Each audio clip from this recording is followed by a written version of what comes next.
Welcome back, everybody, to another episode of Building the Pride, our new look, episode 1 of the new look.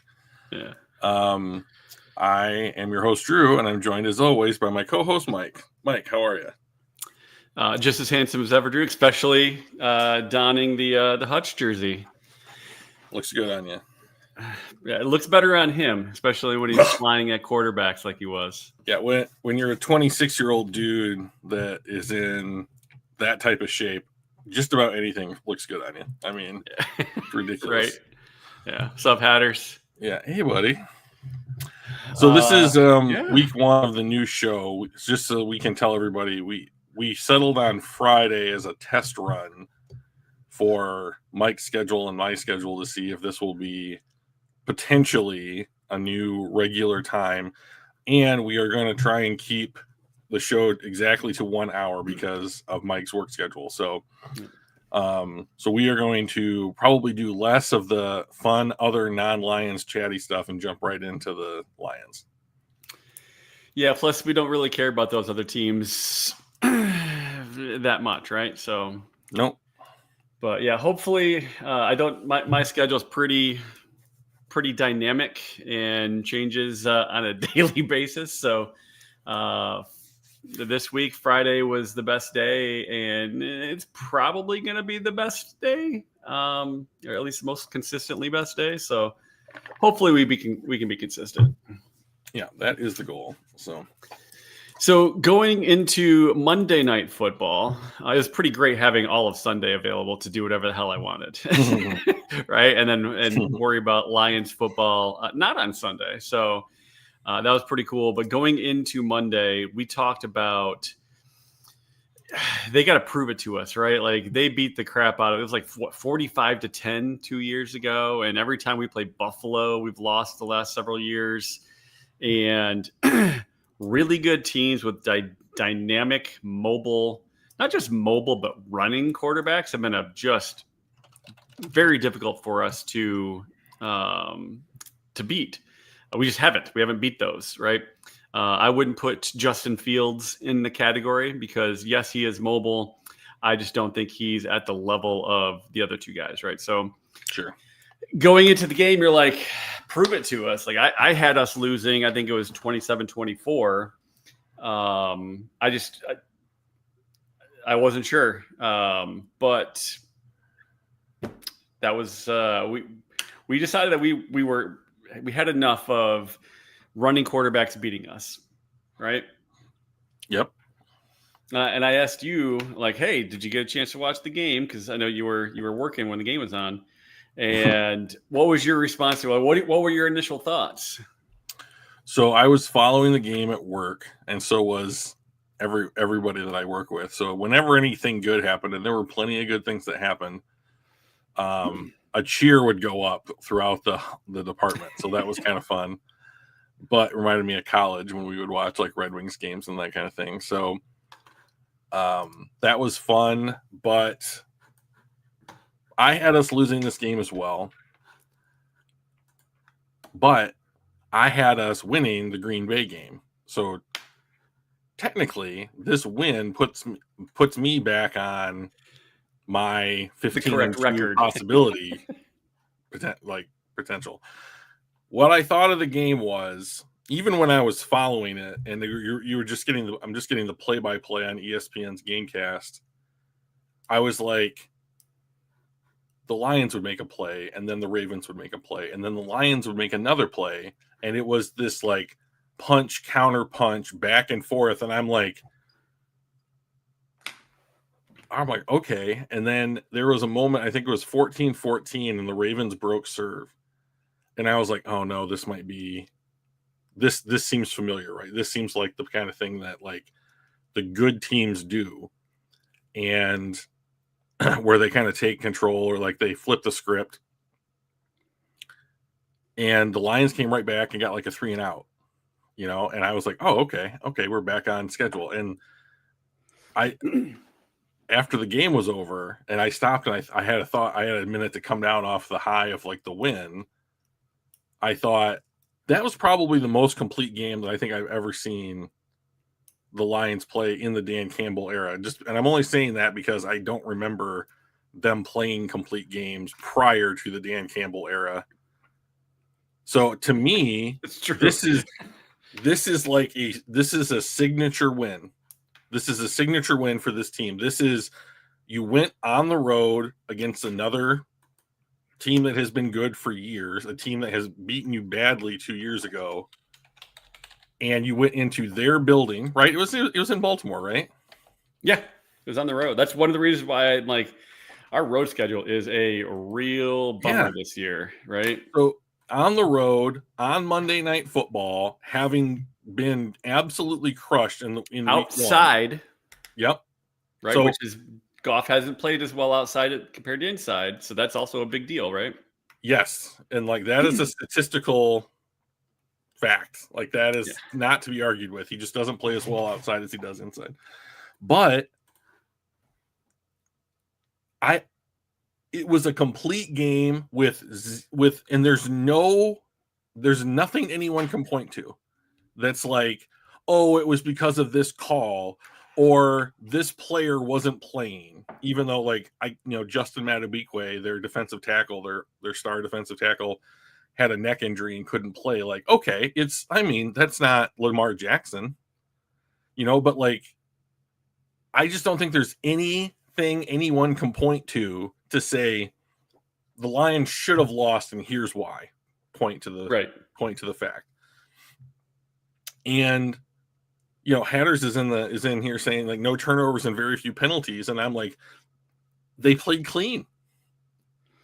They played so cleanly, and after week 1, when it looked like everything that everyone who was worried about the Lions were right, coordinators inside, the interior offensive line turnover, who knows what Terry Arnold looks like year 2, that kind of thing.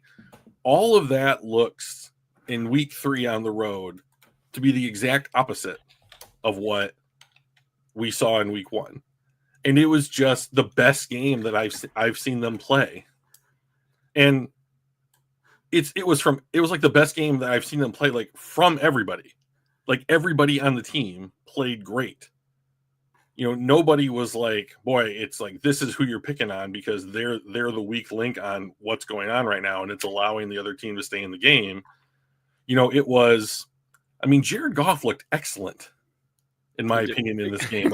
There was one play that I'm just reinforces he's the least athletic quarterback. Oh, yeah. You know what I'm talking about? Where he scrambled. Oh, yeah. And he tried to throw on the run, and it looked like he was having a seizure mid-throw, and it went right to the it was just that was a third down, if I recall correctly, too. And he could have run for it potentially, and he decided to hold up and try to throw it on the run. He just doesn't have the arm strength to make that type of throw in that situation. And I'm just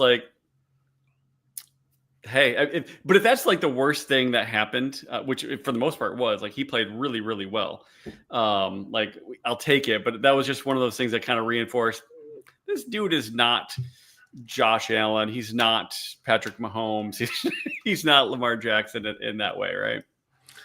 Yeah, exactly.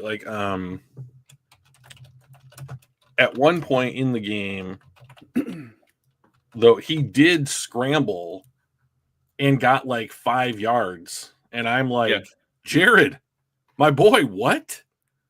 This is from a quarterback that I think has had something 40 rushing yards in his entire career. And it's not a lot. It's not really fair because sack loss and kneel downs affect quarterback running totals. But Sailor Outlaw Georgia is shock. Well, happy birthday. But to your point, you just said, he is not a scrambling quarterback. He is not an on the run quarterback in any regard. He wants to be in the pocket, manipulate the pocket. That's what he's good at. And so the fact that he took off and just got 5 yards, I was Jesus Christ, that's new, that. We should make some quarterback draws. Yeah. Oh my God. That'll surprise him. Yeah, I mean, it really, really will. But like, yeah, I just thought whether it was Al-Quadin Muhammad coming up with 2 sacks, whether it was Trevor Nowatzki spying Lamar Jackson, Hutch knocking the ball out, and then DJ Reed being right there to fall on it and just. And Hutch got 2 other sacks too. Yeah, and I saw right after my brother because we were doing like a live text back and forth with my dad and my brother. Right after my brother's like, "This is exactly what I feared after his injury. Hutch is just a normal guy." And then immediately he goes, sack, fumble, forced fumble. And I'm like, normal guy? Like, come on, give the guy a break. That's okay. I don't know how you get to that opinion, so I'll just move forward, I suppose. Well, because statistically, he didn't do anything in Green Bay. He didn't do much in Chicago. I think these were the first sacks of the season. And our defensive line as a whole did not, even though we crushed Chicago, our defensive line as a whole wasn't particularly, pressuring, and him specifically wasn't, he wasn't on the stat list or the stat sheet very much. So I get where but this is game 3 and Green Bay's got a very good offensive line. So, and Chicago invested in their offensive line. So it's not like he's going up against scrubs. And you can't expect someone to start out like he did last year. He was on a historically good season, like all-time best ever season in the amount of pressures he was on pace for and the amount of sacks he was on pace for. And you just can't expect that. I agree. Also, I think I saw a stat the other day that Aiden Hutchinson is the 4th most double team defensive player in the NFL. Yeah, we don't have anybody on the other side. Miles Muhammad's Garrett, like, don't forget about me. Yeah. Myles Garrett, Nick Bosa, and I think it was Micah Parsons see more double teams than him. And if you go back and you watch the Chicago game, go back and see how many times he was triple teamed, because it was the left tackle, left guard, and either a tight end or a running back that walled him off from Caleb Williams. The Aaron Donald treatment is what he got. So, I'm fine with that to an extent, because, he is now creating a mismatch just by his presence on the field, taking out, it's supposed to be one-on-one, and then, do you beat your guy? Like, that's TJ Watt. Like, TJ Watt is one of the least, or he's average as far as the amount of times he is more than doubled or more than single blocked. Like, everyone's like, "Ooh, TJ Watt, he's great." Well, he sees for as good as he sees as much single blocking as anybody could possibly hope for in his position. Yeah. So, like, that's not who Aiden Hutchinson is. Aiden Hutchinson lives in a world where he has to regularly defeat anywhere between 1.5 to 3 blockers. So, when he doesn't have a sack, I'm still like, okay, is he at least drawing a double team? Because now you're +1 on the defensive side, So I was okay with it, but I can't reiterate enough just how much I thought everybody on the Lions played a good game. And it was, were you frustrated at all during the game? Frustrated? Yeah, like, no. What are we doing here? There was only, and the reason I ask is there was one time that I was frustrated, and that was at the end of the second quarter, right before we got the ball back. Let me kind of go back to the game log here. So they drive down the field, turn the ball over on downs. I think that was when, I think that's where we fumble recovery, right? We flushed Lamar out. He gets panicked, and then we knocked the ball out. We get it, right? And so there is a minute and a half left to go in the half. And we went pass, punt. And I'm just like, our run game had been dominant at that point, and we were getting 5-6 yards a run, and we had timeouts available. I'm like, why are we not ensuring that there's no time on the clock when if we don't make a first down? We need to ensure there's no time on the clock. And we didn't run it once. We went 3 and out, all 3 incompletions. There was almost nothing left. We punted off, and they had the ability to go down and kick a field goal to get some points. That was the only, and I think that was to me, that was mismanagement of the clock. He's a first-time offense coordinator, Johnny Morton is. I forgive him, right, from that perspective. Like, it's a learning opportunity for him. But that was the only time, I think, in the entire game that I was actually frustrated. I'm like, man, we should have been doing it a little bit differently. Everything else, I mean, we couldn't have asked for a better game. Goff played well. Our offensive line played well. Our run game was dominant. Our pass catchers caught the ball. Our defense sacked Lamar Jackson 7 times. 30 pressures, too. Crazy. Like, if I'm going to, like, you always want to look at the bright spots. You also want to look at, where were the areas that we could have done better. There were 2 areas that we could have done better. I think Goff either needs to set his feet and try to make that throw or commit to the run on that one wonky play. And the only other thing, like, the entire game was, I think the way that the second quarter ended, we could have saved ourselves giving up 3 points to them. But outside of that, it was A+. Yeah, I guess that end of the half sequence, like, I don't think that John Morton has the ability to say whether or not they're going to be aggressive. I mean, I think he gets to call the plays, but I think that's Campbell saying, here's an opportunity to try and go get points. Let's, they had been successful moving the ball pretty much the whole half. Let's go ahead and try this. And I don't think, if this was Michigan, when I was 20 years old, I think they would have been like, run, burn out the half. Let's be happy with where we are. On the road tied. And I wasn't. I'm not saying we should, because we just did like a 11-minute drive where we slogged down the field for that touchdown. Mm-hmm. And I'm not saying there's only a minute and a half left. We should try another one of those 9-minute drives where everything needs to be a run. I was just like, let's strategically take some time off the clock. So if it's not going well and we're going to have to punt it back, we don't give them a bunch of time. But it's 3 points. In the end, we were up. We won essentially by 2 touchdowns. The touchdown at the very end was just a prevent defense. Let them burn the clock up. We're up by 2 scores. It doesn't really matter. Like, I think if it was a 1-score game, we play that totally different. It was essentially a two touchdown win. So in the end, the 3 points weren't that big of a deal. But I think if I had it to do over and I was calling plays, I would have sprinkled at least one run in there so you could run 30 seconds down if things weren't going well. Yeah, the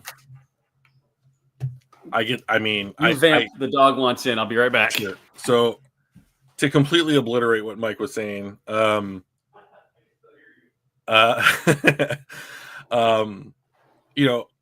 the end of the game, there's a 4th and 2 from about the 50, and Campbell decides to go for it, right? And I think that they end up doing like play action, and they end up throwing the ball to Amon-Ra St. Brown, and he gets like 20 yards or something like that, beats Marlon Humphrey, who's maybe the most overrated corner in football.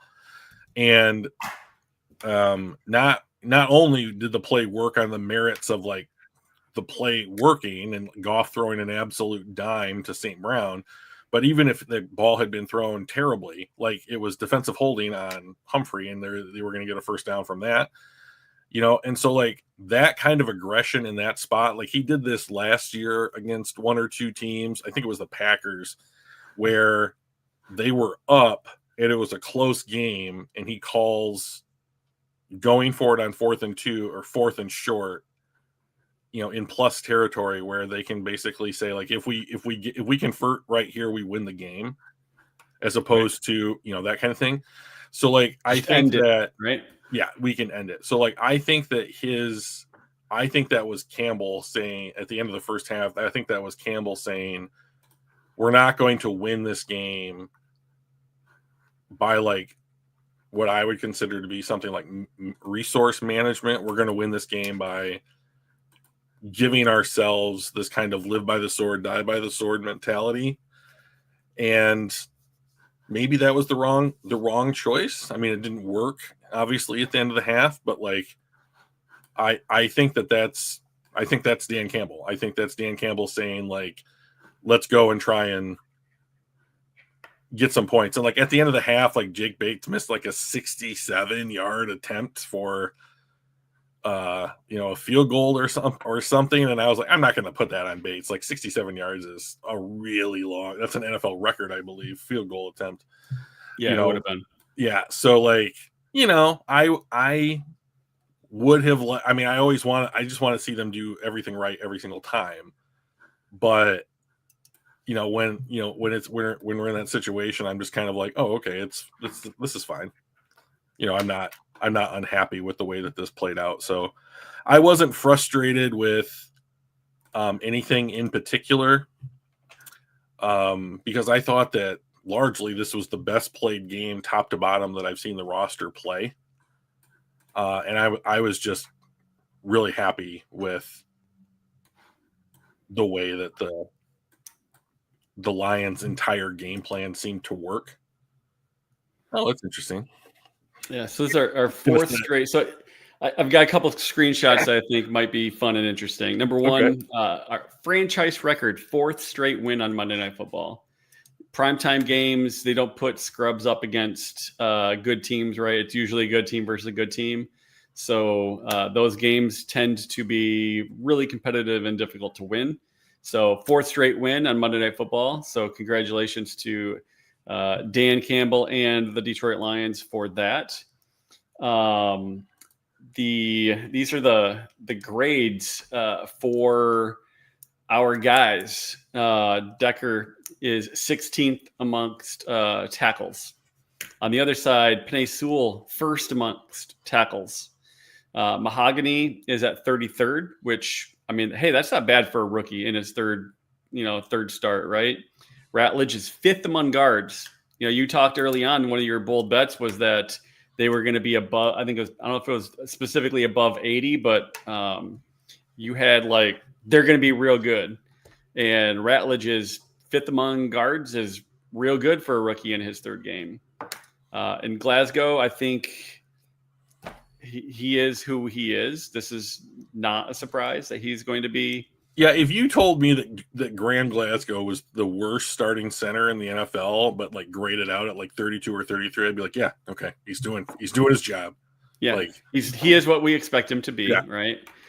He's not Frank Ragnow, so it is a step down.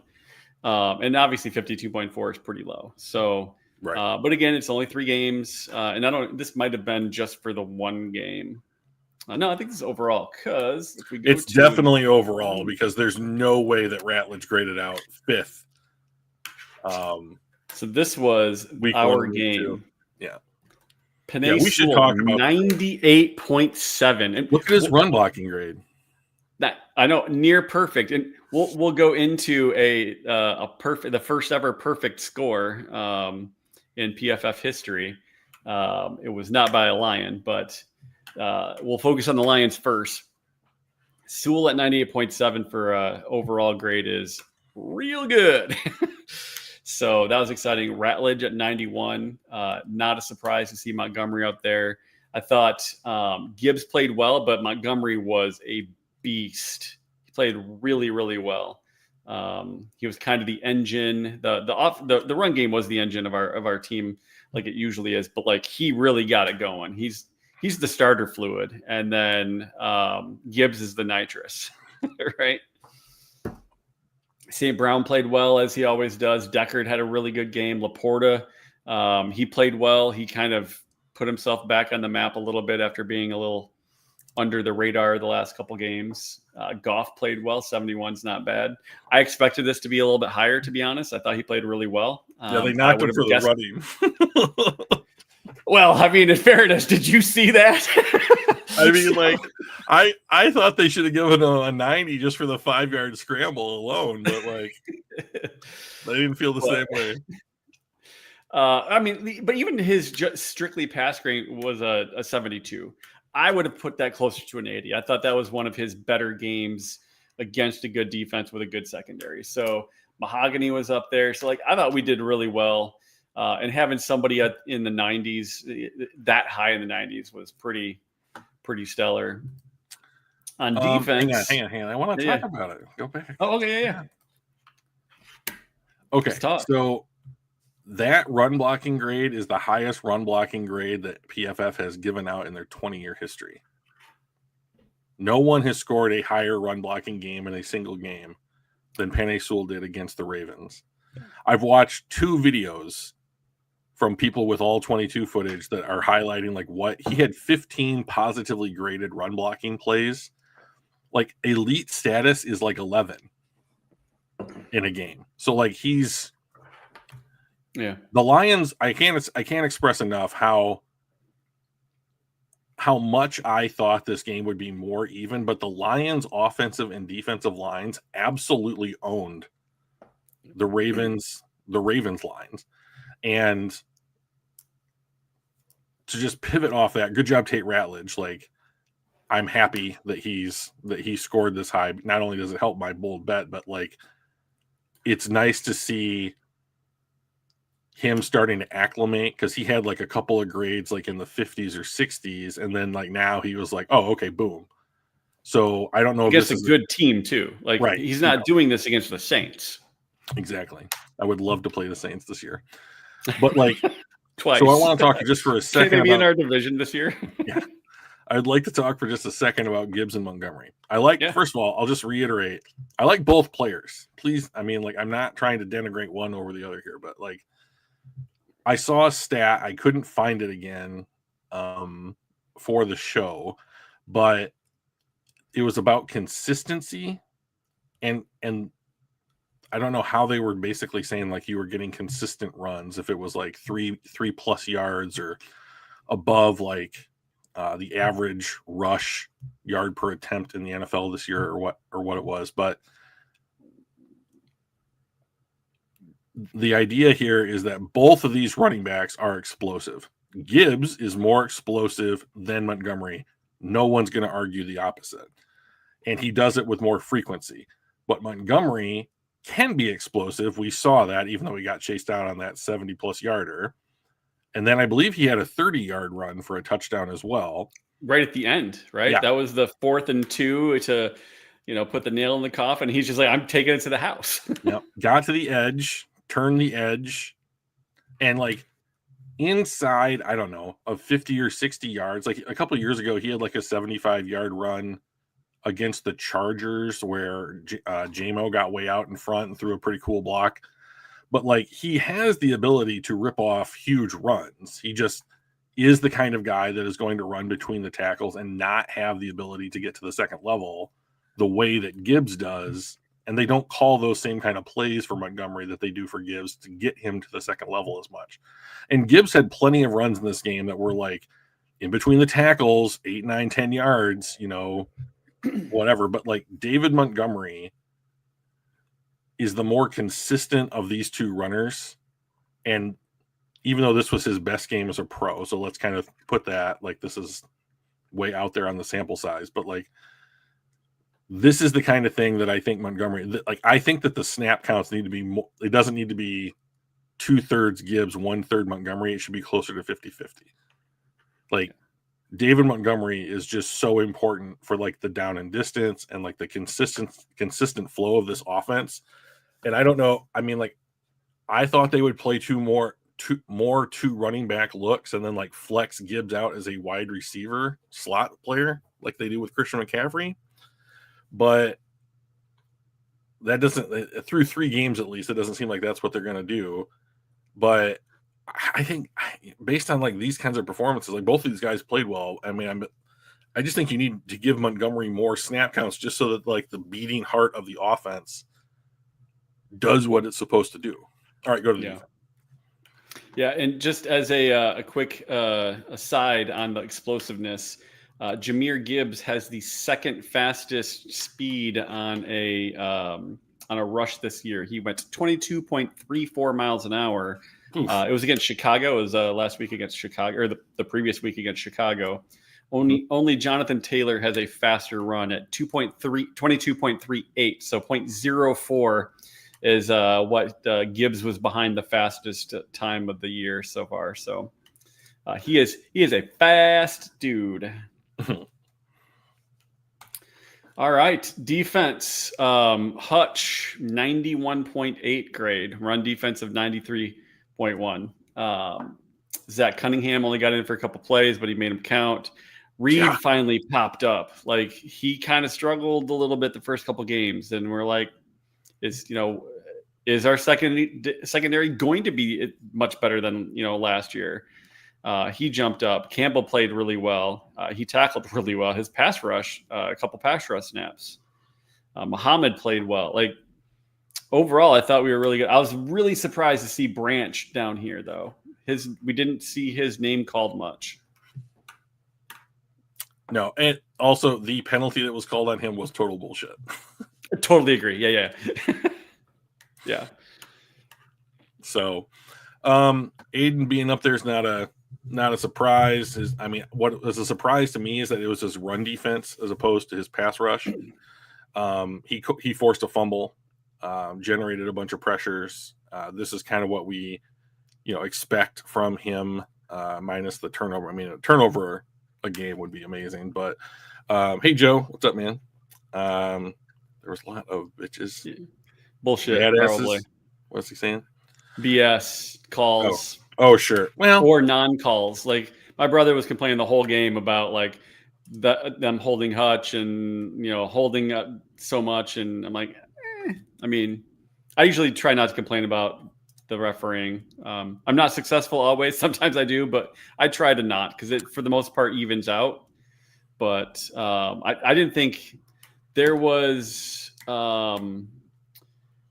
The Branch call I thought was bad, and then the other one was the lateral that they called essentially a fumble. And even I told Danny, I'm like, I wonder if that went backwards, and you couldn't really tell. So I think it's one of those where you couldn't overturn it. So I think it was probably a good call, because my first instinct was I think that's probably a backwards pass. But upon replay, it was real close. But outside of that, I thought it was more or less a fairly evenly called game.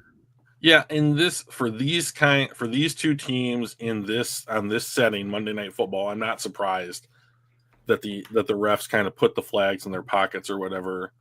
And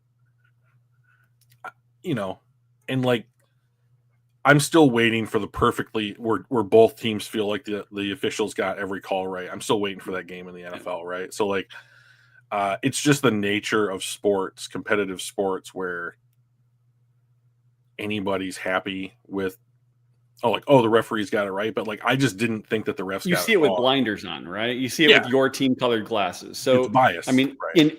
in every like NFL clip that they put out there on like the final score of a game, you get people from both sides, both the winning team and the losing team, saying that the other team got the benefit of the refs. So if you won, it was in spite of bad reffing, and if you lost, it's because of bad reffing. I'm like, they both can't be true, right? Like, maybe it's probably pretty even, not necessarily as great and perfectly called, but evenly missed most of the time. So yeah, I was compared to other games that I've watched recently, like, I think that this was officiated just fine.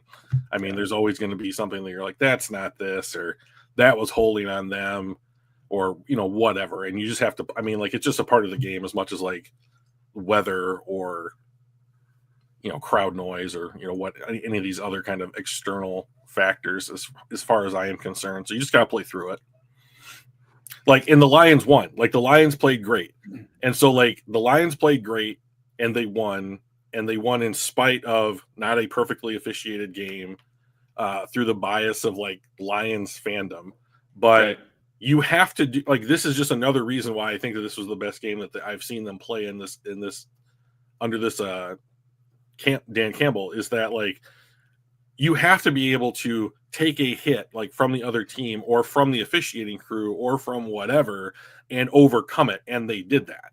So I'm very happy that, like, if you're in a position where like a bad call goes against you and you're still up or in an advantageous position or winning the game, like, okay, like that's how well you're playing, as far as I am concerned. So I'm thrilled.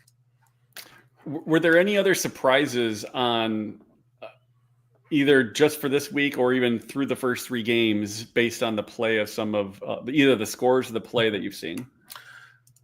I am a little disappointed in Terrion Arnold. I thought that we would have seen. Well, first of all, I guess I could just say, like, I think the whole secondary has not been what I thought it might have been coming into the season. I was expecting Kirby and Brian to be all over the place and like signing DJ Reed and like having a Meek be in there half the time and like Terrion Arnold, potentially taking a step in year 2. Like, I thought, oh, this might be one of the better units. But here's the thing that I think is hurting that is that, like, especially in this game, they played zone so much more than they did last year under Aaron Glenn. Thank you. Who had the best run and dance of the weekend. Oh, yeah. So that's great. When you're playing a quarterback like Lamar Jackson, you should play zone because it keeps your secondary's eyes in the backfield, right? If you play man and you turn your back to a quarterback like Lamar Jackson, he's going to beat you to death with their legs. So I thought it was a smart game plan from Kelvin Shepherd and Dan Campbell to say we're still going to play some man, but only in like spots that are appropriate for us to play at. And the rest of the time, we have to keep our eyes pointed at Lamar Jackson, and that was brilliant. And even Kelvin Shepherd, who in the past has said like how much he doesn't like to play spies, figured out a way to spy. So yeah. Joseph, look at Darius Slay. The first 3 years were like, and then like he jumped into Pro Bowl play, right?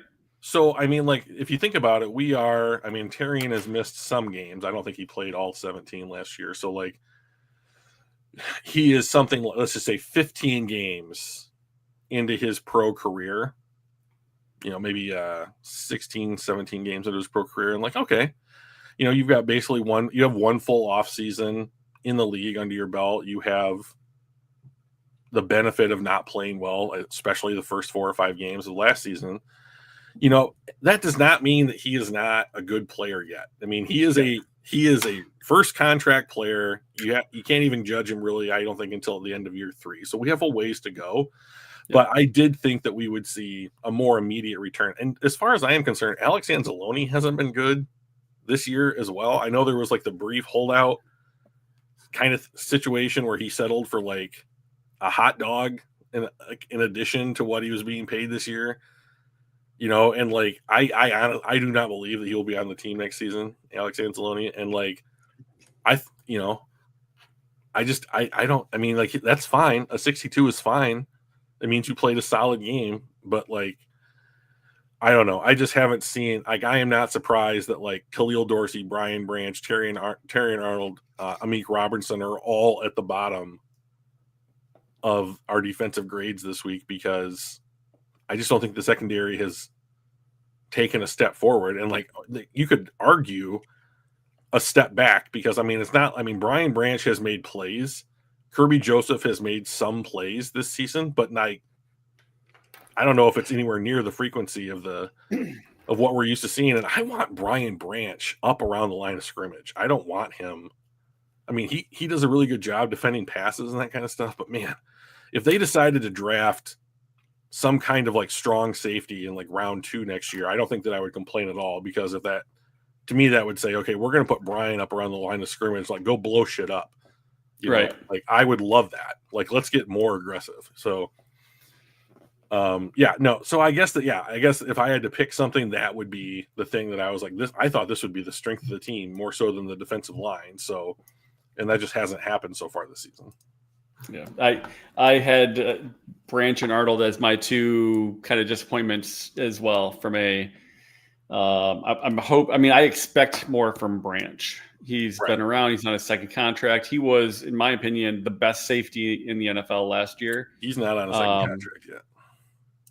He's not eligible until the end of the season. But didn't he just sign an extension? Brian Branch? Kirby did. Oh, Kirby did. That's right. Yeah. But he will.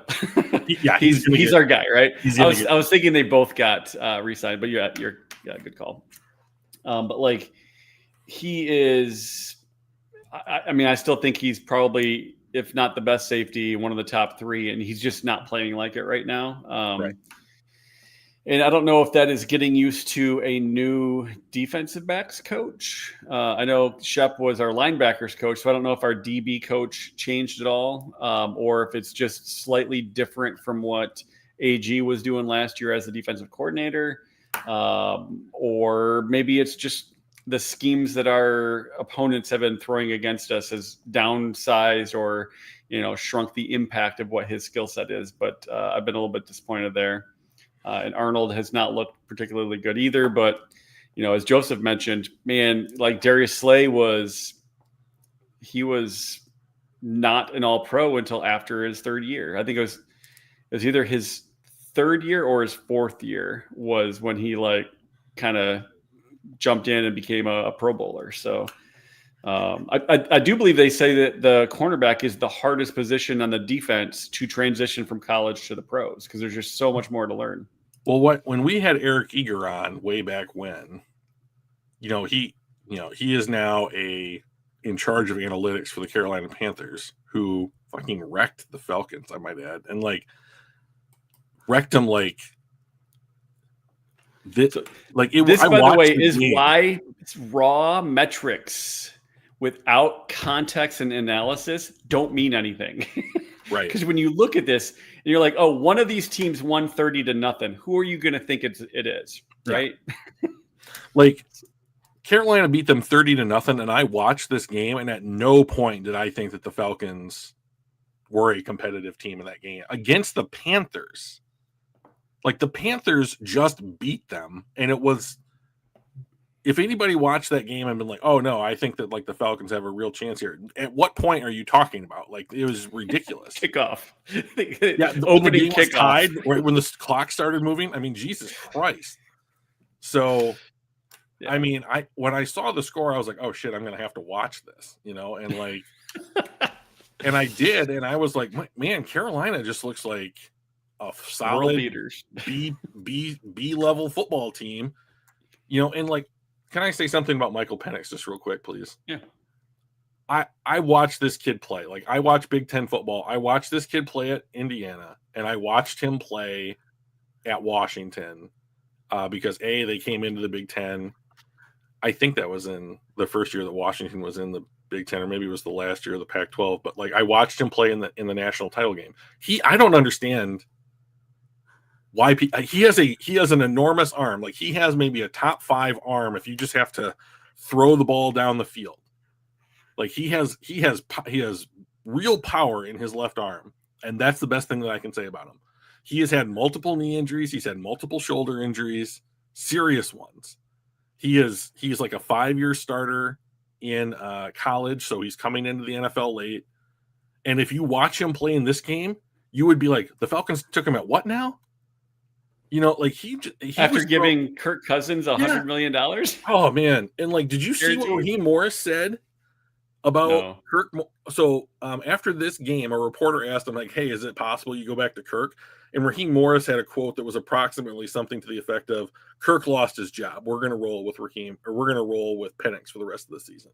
He just had a bad game." And I was like, "Did Kirk Cousins sleep with your wife? What the fuck has happened in Atlanta that you would give him all this money and then immediately go to Penix?" I don't understand. It is the weirdest offseason signing. Anyways, Let's continue. Yeah, no, that's crazy. I mean, and maybe he's right. Maybe it was just a bad game. But if you stack bad game after bad game, and you've got a guy like Kirk Cousins there, you have to put him in, right?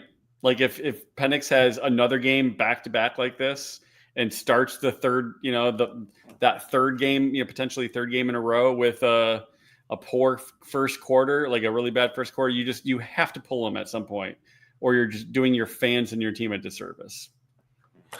Yeah. So they're not going to do it though. I mean, and as far as the Atlanta Falcons are concerned, I hope you have more games like this. I mean, like you are earning it as far as I'm concerned. But anyways, congratulations. I don't want to just say the Falcons played bad. Carolina played well. Yeah. So congrats to the Panthers, but Jesus, they looked bad. Since we're talking about non-Lions, we'll switch over to the other non-Lions thing that we've got. Sure. We have Isaiah Rodgers, the first ever perfect game, 99.9 PFF grade. First time in there since 2006, I believe, was when PFF right. kind of started doing their thing. So I watched this game. Yeah, what'd you think?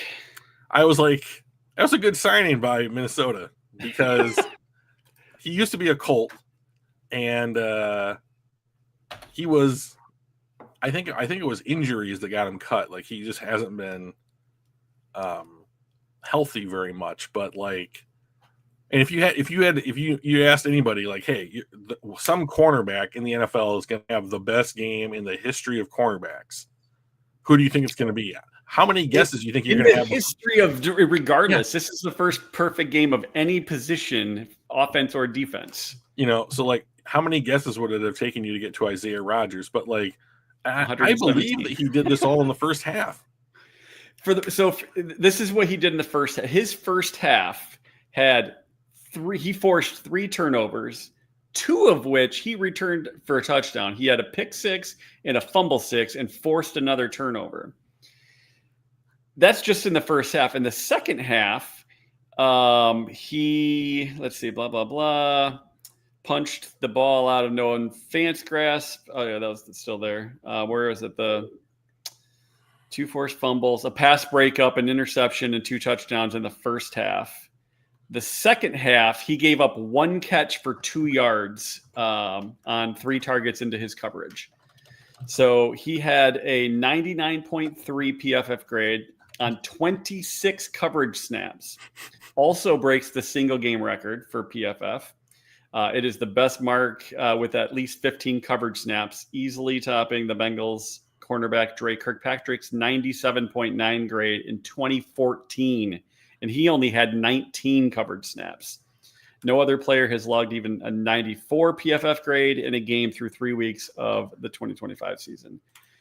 This was, if you are a fan of defense, and if you specifically like the defensive backfield and secondary play, this was the game to watch. And just watching what Isaiah Rodgers did, I went back and watched the game on NFL Plus, and like, this guy's so good. And I think he's only getting paid like $11 million this year or something. So I think they got all of that coin out of him this game.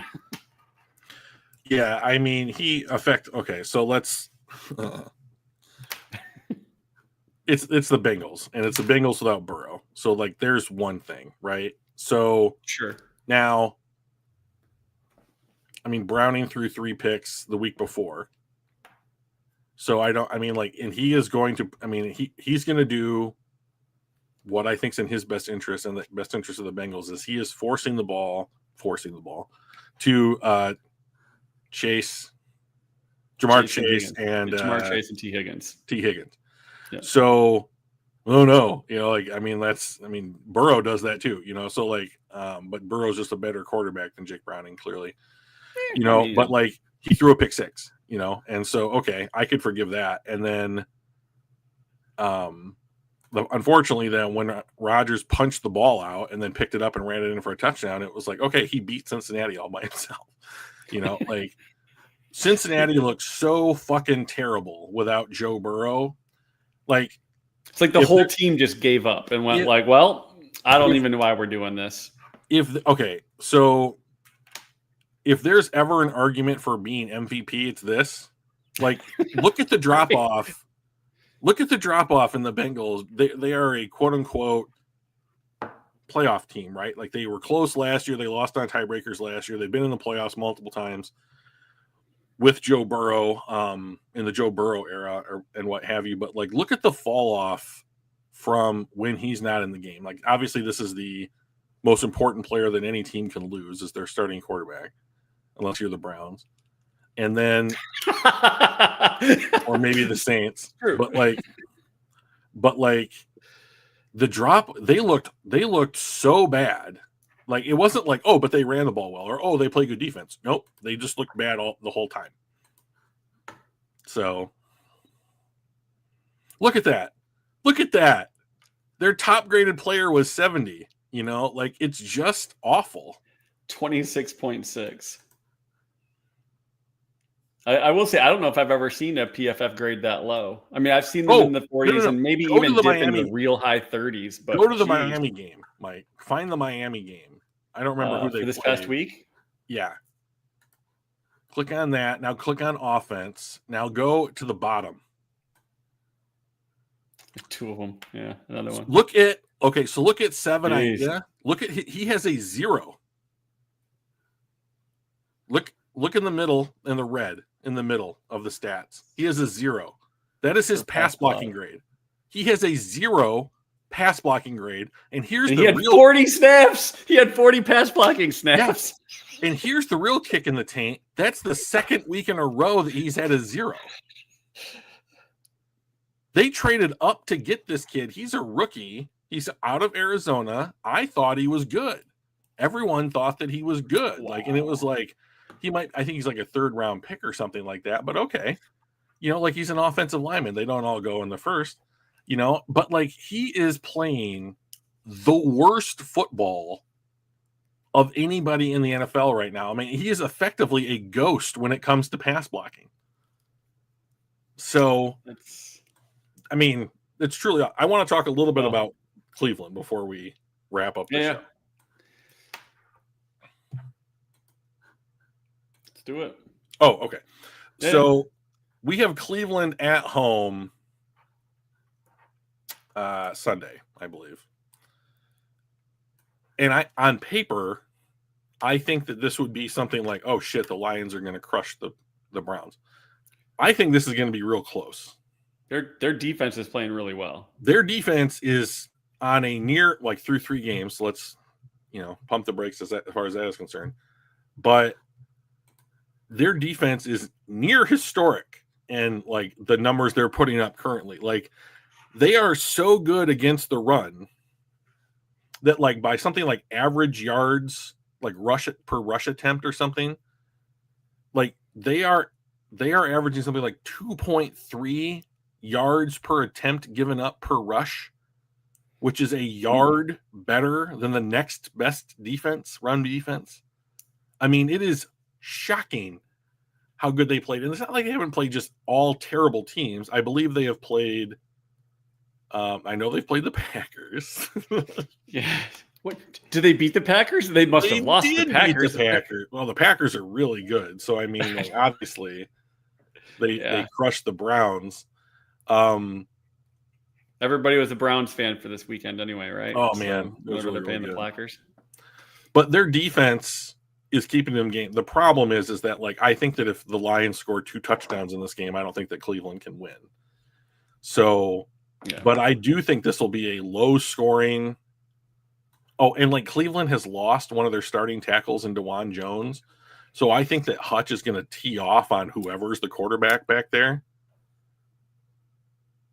Yes. I mean, I agree, Joe. So I think that it's, there's no good place to attack the Browns defense. So I think that this is going to have to be something like, you have to overwhelm them somehow. Like, J-Mo's going to have to go deep. You're going to have to put all your pass catch. Wow, 30-13 would be a huge win. I'm thinking more like something like 16-10, 17-10, something like that. I would love, though, if I was wrong and Joe was right.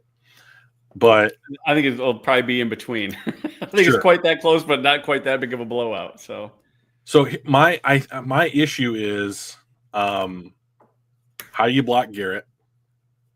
Mason Graham against the Packers, who up until that point, their offensive line had been playing really well, posted a 43% pass rush win rate, which is the average for the defensive tackle is like 9. You know, like that's right. He's going out against a top-notch center. So I mean, like, so you have two. I mean, like, I don't think that there is. Garrett lines up over the left tackle almost every time. So I would do that too, because that's the weaker of our two tackles. I mean, and Decker's playing well, but I mean, it's Myles Garrett.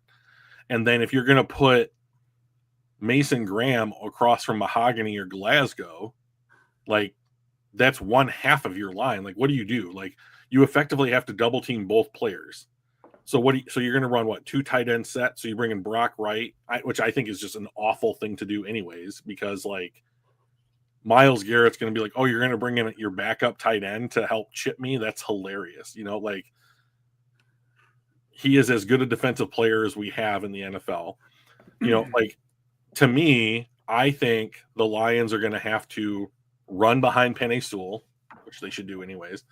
And like, they're going to have to find something to do in the passing game to get somebody open, just like whether it's St. Brown or Laporta or somebody, to get those kind of like 5-6 yard plays to just kind of keep the offense moving down the field. And like, we have always talked about like touchdowns, not field goals.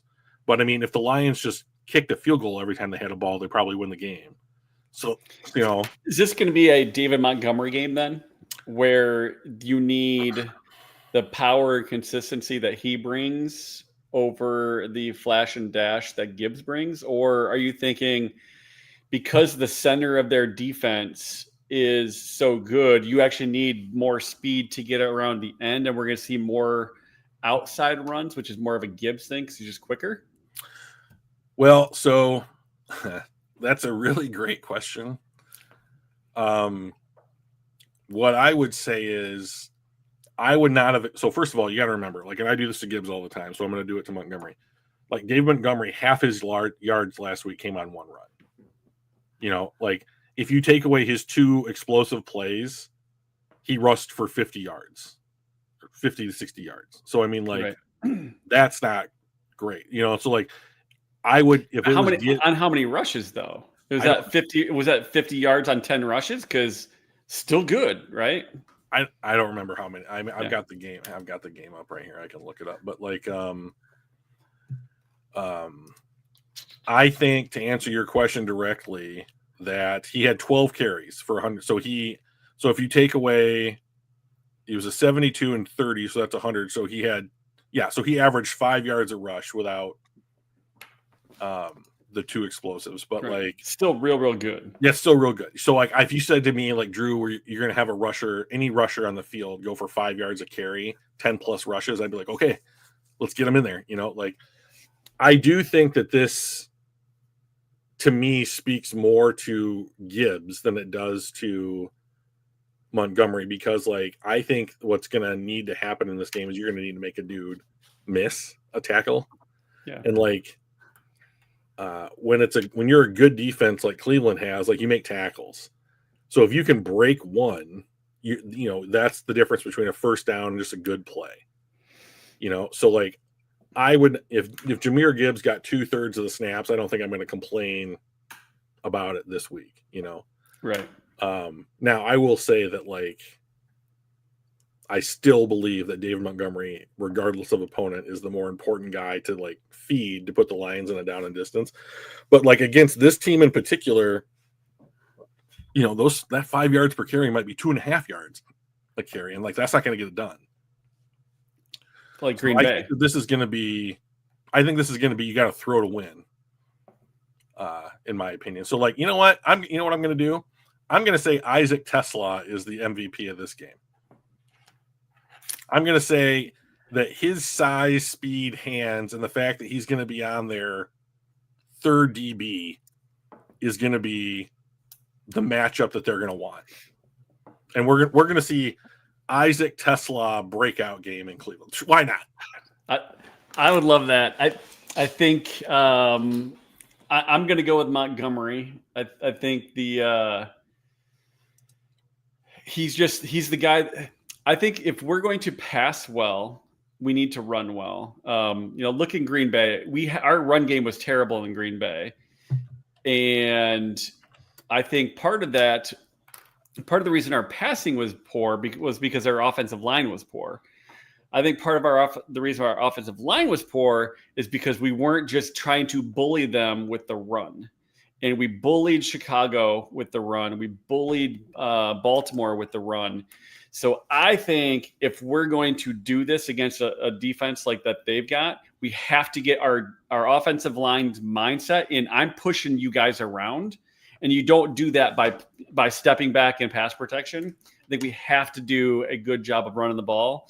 And I think that bully mentality mostly comes out when Monty's on the field. So even if we just start in that mode where we do that, we get a good stretch going and get a lead and then play with the lead, I think Monty is going to be the big piece that kicks us off. Model T for the win. I like that. Mm-hmm. I think the Lions will win. I just think that it's going to be a lot closer than it's a 10-point spread right now. And that would be what I would guess. I'm thinking 24-14 would be my guess. If Cleveland scores a touchdown in this game, it's a defensive one.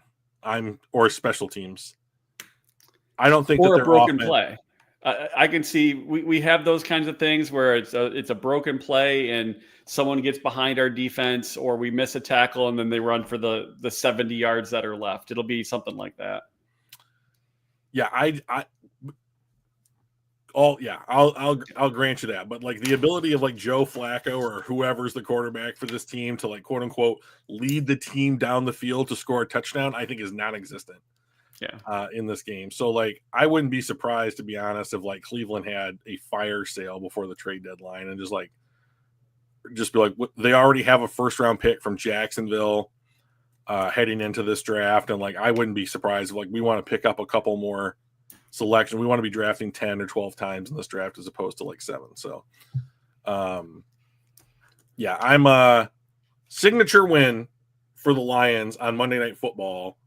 Can they turn that into other big wins against teams coming up here pretty quick in the schedule? That is the thing that I am wondering if this team has done, quote unquote, turning the corner on the king of the hill type mentality. Yeah. All right. We will hope we'll find a time to see you guys next week. Which day? To be determined. TBD. We'll figure it out, and we'll talk to you after hopefully yet another Lions victory. Yeah. We will see you guys. Have a great weekend. Go Lions. Thanks, guys.